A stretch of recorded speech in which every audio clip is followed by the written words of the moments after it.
Cette First Force se retrouve pour elle. Vidéo Lego Review aujourd'hui du set 76 389, la chambre des secrets de Poudlard, et on commence direct avec les figurines. Donc du coup ici vous avez un anniversaire de Voldemort. Bon là, il n'y a strictement rien à dire, tout est exclusif de la tête jusqu'à la jupe. Voilà, il n'y a rien qui est réapparu derrière, tout est nouveau, avec donc cette tête dorée, ce torse doré et cette robe dorée, donc avec de magnifiques impressions, de quelques étoiles par-ci par-là. Et bien sûr, le fameux logo 20 ans derrière, donc le dos. Et ici, vous avez la fin de Dumbledore qui, pour le coup, est déjà apparu dans un polybag, à une seule exception, la robe. La robe qui reste exclusive donc à ce set, mais sinon, le torse, la barbe, la tête et les cheveux, on les retrouve donc dans ce dit polybag. Vous savez, c'était le petit château transformable là, qu'on pouvait faire en plusieurs façons. Mais la figue reste très cool. On a quand même donc cette longue paire de cheveux là qui va très bas dans le... On a donc une impression à l'arrière du torse, donc cette tête en double visage, et l'autre ici avec le sourire en coin. Du coup ici vous avez la fringue de Tom Riddle qui pour le coup la tête et les cheveux c'est une utilisation en fait qui se fera bien plus tard sur les figurines donc de Batman. En termes d'accessoires vous aurez le petit journal de Tom Riddle bien évidemment avec donc ce fameux torse et ses jambes qui sont une exclusivité puisque oui ces impressions sont nouvelles. Rien à l'intérieur du bouquin, petite tile My name is Tom Riddle aurait été sympa, mais bon, on n'a rien, et la du torse, c'est juste la capuche. Ici, vous avez la fin du professeur Lockhart, avec donc ses cheveux qui n'ont rien de spécifique, la tête qui pour le coup est une nouveauté, pareil pour le torse, les jambes, c'est pareil, rien de spécifique. Parce qu'il n'y a pas d'impression, en termes d'accessoires, une petite baguette en dark tan. L'arrière du torse ainsi qu'une seconde expression faciale, donc en mode j'ai pas envie de rentrer dans la chambre des secrets. Ici, vous avez la feuille de Nick quasi sans tête, qui, à l'exception des mains qui sont blanches, est totalement fluorescent. Des cheveux en passant par la tête, le torse, les bras et les jambes. Voilà, donc c'est plutôt cool.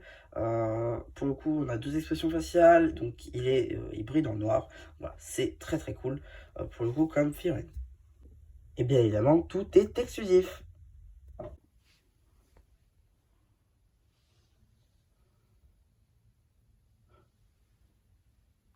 Ici, vous avez la fenêtre de Ginny Weasley, donc la sœur des frères Weasley, bien évidemment. Donc, du coup, petite chevelure, longue comme ça. Donc, ça, c'est pas une nouveauté. Petite tête d'enfant, on a déjà vu notamment dans la gamme Jurassic Park. Petit torse avec les robes de Poudlard, jambes non articulées noires. En termes d'accessoires, petite baguette en dark orange.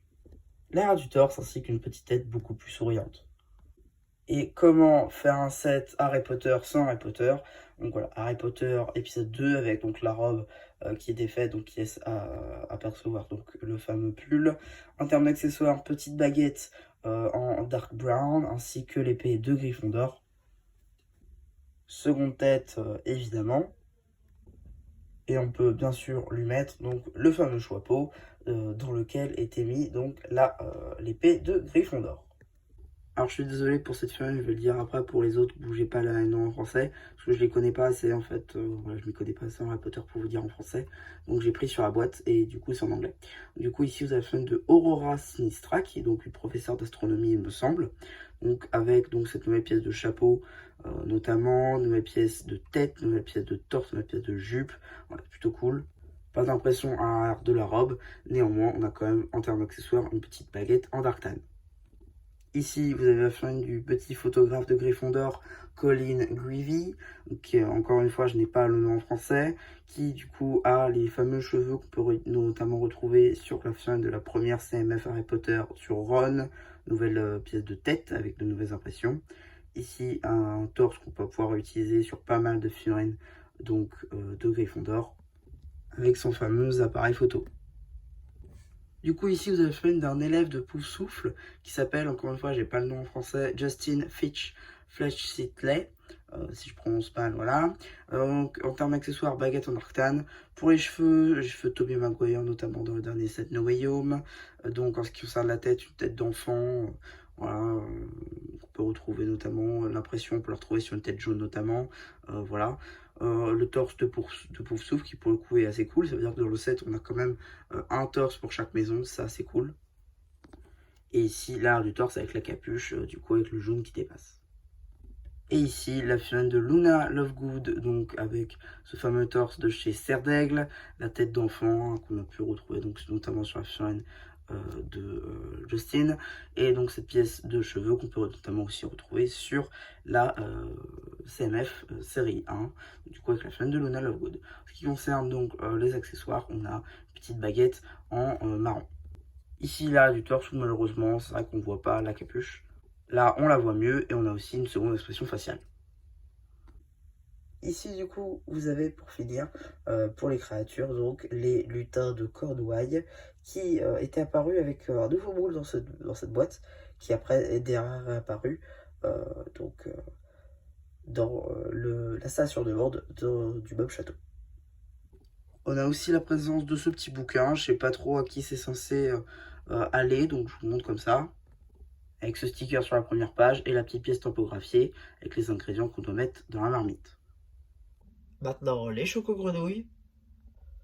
Donc pour les tuiles choco-grenouilles, j'ai eu donc celle, je crois, donc d'Albus Dumbledore ici, donc c'est la numéro 1. La numéro 4, juste ici. Ensuite, la numéro 6, il me semble que ça c'est Lockhart. Ensuite, donc la numéro 12, juste ici. Ensuite, la 13, juste là, ainsi que la 14, voilà, juste ici. Voilà pour mes tuiles choco-grenouilles.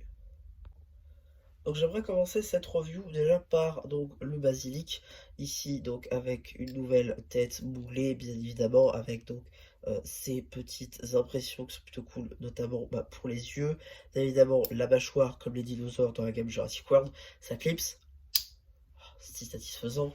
Les pièces ici de bras qu'on va retrouver plus tard dans la gamme donc Dreams en verre transparent, donc un long cou bien évidemment qui sera donc orientable à convenance, voilà, selon dans quelle position on veut mettre notre basilic. On a des petits détails ici de griffes, ici donc pour représenter les écailles de notre basilic, et donc bien évidemment la queue de notre serpent qui du coup est plutôt grande, qui reprend certaines pièces notamment qu'on va pouvoir retrouver sur la figurine de Jabba le Hutt dans la gamme Lego Star Wars. Ensuite, bon, qu'est-ce qu'on peut parler de notre château, hein, donc le dernier morceau normalement que je dois vous présenter, hein. Vous aurez normalement toutes les reviews de cette après ce set là sur la chaîne, donc c'est plutôt cool. Donc on va commencer déjà par la porte. Vous savez les portes, il n'y a que deux de ce genre de module-ci dans le château. Je vais bien évidemment parler des portes de Poulard. Vous en avez une notamment dans le set du cours de vol. Ici donc c'est la porte de la chambre des secrets avec donc une petite chouette, c'est plutôt chouette. Ouais, je sais. Donc les toits en sangrine, voilà, les petites vitres. La porte évidemment en serpent qui fait écho au film aussi. Donc le contour avec donc les petits détails verdâtres, les roches sur les côtés. Bref, c'est plutôt sympa. À l'arrière, bon, rien de spécial, mis à part on a quand même une porte relativement ronde. C'est plutôt pas mal, petite ici grenouille en chocolat, voilà, avec quelques petites tailles pour la déco. Voilà, globalement c'est plutôt sympa. Ensuite on va finir par ça, hein, voilà. On va d'abord faire donc les différents modules qu'il y a sur le côté. Donc, comme vous pouvez le constater, c'est bien évidemment donc modulaire, vous pouvez les mettre comme vous voulez, même s'il y a certains modules qui se mettent ensemble, puisqu'il y a des fonctionnalités qui se mettent ensemble. Enfin bref, on verra ça là encore après. Donc, vous voyez déjà, il y a beaucoup de modules. Voilà, on a donc déjà dans ce set beaucoup de modules. On en a deux ici déjà qu'on va voir après, trois si on compte le toit. Un seul ici, 1, 2, 3, 4, 5 modules en tout et pour tout donc, dans ce set, donc c'est plutôt pas mal. On va commencer ici par, il me semble, la salle de cours de Lockhart. Donc du coup ici vous avez bien évidemment l'architecture, voilà, des fenêtres avec le petit stickers avec les différentes maisons, ça c'est plutôt cool. On a un début de toit ici en sangrine, les différentes vitres, voilà, rien de spécifique. Ici beaucoup de stickers à la gloire du professeur Lockhart notamment. Ici donc un petit portrait de Lockhart, un petit ici donc portrait encore, une petite tête de squelette ici. un chandelier, une petite grenouille, voilà, des petites tables et chaises pour donc du coup les cours, voilà, avec le professeur Lockhart notamment. Ensuite, ici, vous aurez le bureau du professeur Lockhart avec donc ici notamment la chouette Edwige. Voilà, la fenêtre ici en rond, ça c'est plutôt pas mal. On a, c'était mal clipsé, une petite tour, décidément. Voilà, on a une petite tour qui dépasse sur le côté, quelques petites dorures à l'avant. Voilà. Et donc, justement, ici, vous avez quelques petites photos de lui au fond. C'est des stickers, une perruque ici, qui en gros, c'est les mêmes cheveux hein, que donc, sur la fenêtre de Lockhart que vous avez vu précédemment. Un petit siège en sun blue et des petits bouquins avec donc sa signature, notamment un seul, justement, avec le dit sticker.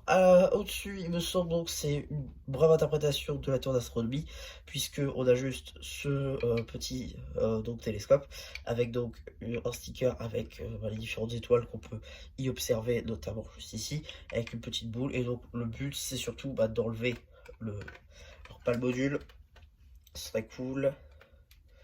Voilà, ça c'est d'enlever le morceau de toit pour pouvoir utiliser le télescope. Bon après, bon, voilà, c'est... Ouais, je suis pas trop fan de enlever le toit, mais bon, pourquoi pas on va dire. Ensuite, vous avez un rempart de château qui est semblable à pas mal d'autres remparts de château qu'on a pu avoir dans les autres sets avec module. Bon, une petite choco juste ici avec donc le balai, les remparts de château. Bon, voilà. Rien de sensationnel sur ce morceau-ci. Et donc, premier morceau de roche du set. Donc avec des petits trous, des petites fenêtres voilà, dans la roche, un petit morceau de roche qu'on va d'ailleurs pouvoir enlever et remettre. D'ailleurs, bon, vous avez vu une partie du set, voilà. Globalement, c'est une salle avec une porte ici, un toboggan. D'ailleurs, ça viendra en fait se mettre au-dessus. Vous pourrez mettre notamment les toilettes des filles, qui donc du coup est un set qui est sorti en même temps que celui-ci, c'est-à-dire en juin 2021. Parce que vous pouvez donc relever le lavabo pour faire glisser une fille. C'est un peu le but de la manœuvre. Donc c'est pour ça qu'il y a un toboggan ici. Donc voilà, ça c'est pas mal. Et des petits ossements aussi, bon je vais pas forcément faire marquer, mais voilà. Et donc ici, nous avons encore une fois une partie de château. Alors pourquoi je le défais pas, parce qu'en soi on pourrait le défaire. C'est juste que ce module là en fait est à voir ensemble. Puisque vous allez le voir après, si on l'enlève, il va se passer un petit truc. Enfin, donc du coup, ici, vous pouvez voir qu'on a des parties arrondies, donc des colonnes. Voilà, donc pour l'architecture, on a des petits pics, voilà, c'est plutôt pas mal. On a donc évidemment les vitres qui se voient aussi, le bout de toit, voilà, avec les petits trucs qui remontent, les trois petites tours, voilà, ça aussi on connaît sur les grandes salles de Poudlard. On a donc cette partie roche qui est à moitié dans l'eau aussi, on les voit avec les plaques bleues. On a des petites donc bougies dans la roche, on a des petits serpents qui dépassent, on a une petite grenouille juste ici. Et donc on va avoir une fonctionnalité avec le basilic, ça va être donc d'ouvrir ceci. Ouais, alors, c'est un peu fragile. Voilà. Donc, du coup, ça va être de faire glisser ses bras. Ensuite, on va venir faire glisser ceci. Et on va venir prendre, du coup, notre basilic. Tac. Et on va donc venir le mettre par ici. Voilà. Alors là, pour l'instant, si vous n'avez pas vu les photos des sets, vous pouvez peut-être pas comprendre, mais on verra ça juste après. Donc du coup, on va pouvoir refermer cette partie pour l'instant. Donc voilà l'intérieur donc de notre grande salle, avec notamment donc les différentes tables, le porte-parole donc de Dumbledore ici, donc là où il se met pour parler, avec donc cette pièce de chouette avec les ailes relevées. Vous avez donc quelques petites décos là dans les combles. Vous avez donc le truc des 4 maisons, les 3 tours qu'on voit aussi, les petites chandelières partout, un petit échiquier juste là. Pourquoi je vous dis que ça se met ensemble? Parce que, c'est-à-dire que oui, celui-là, on peut le retirer, mais ça veut dire qu'il reste ça à l'avant. C'est un petit peu dommage d'avoir fait ça comme ça sinon. Donc, ouais, c'est pour ça que je considère que c'est un seul module. En soi, c'en est deux, mais bon, voilà. Donc, si vous n'avez pas envie de mettre de chambre des secrets dans votre château, oui, c'est enlevable. Mais à ce moment-là, il faudra peut-être moquer un tout petit peu pour essayer de rajouter cette partie-là à l'avant. Voilà. Pour la chambre des secrets, pour le coup, Là, on va en reparler de ça. D'ailleurs, bah, on va en parler tout de suite maintenant. Donc voilà, on aura deux exemplaires qu'on va mettre sur le côté, que ça représente les têtes de serpent, en fait, qui, donc du coup, font la déco de la chambre des secrets, bien évidemment. Et donc là, on a la tête de Salazar Serpentard, qui pour le coup est assez bien réalisé, c'est plutôt cool. Bon, on a deux stickers, bien évidemment, pour les yeux, on a la bouche ici, la barbe, voilà. C'est plutôt cool, c'est fait dans la roche, hein, on le voit, donc c'est pas mal. Et donc, bah, quelle est la fonctionnalité dont je vous ai parlé tout à l'heure? Donc, on va venir déjà virer donc cette partie. Et donc, on va pouvoir refaire la scène du film avec donc le basilic qui sort de la tête de Salazar. Et donc, on va avoir cette scène qui sera refaite. Donc, pour le coup, c'est assez cool. C'est plutôt bien pensé et c'est assez ingénieux. Donc voilà, pour le coup, c'est un petit détail qu'ils auraient pu ne pas mettre, mais qu'ils ont préféré mettre. Donc, c'est assez cool. Tac, on va vite fait voilà, le remettre. Non, franchement, la tête de Salazar est assez bien faite, ça va, c'est satisfaisant. De tous les mocs qu'on a pu voir voilà, sur YouTube, par exemple, c'est vrai que la tête de Salazar revenait souvent, puisque c'était assez compliqué à faire. Là, ils ont assez bien fait avec les stickers et tout. Donc, non, franchement, c'est plutôt cool. Donc, voilà un petit peu pour ma review de ce set. J'espère qu'elle vous aura plu. Surtout, n'hésitez pas à me dire ce que vous avez pensé, avant que j'aurais fait le post communautaire. Et voilà, bah du coup, c'était Charles qui vous dit bye bye.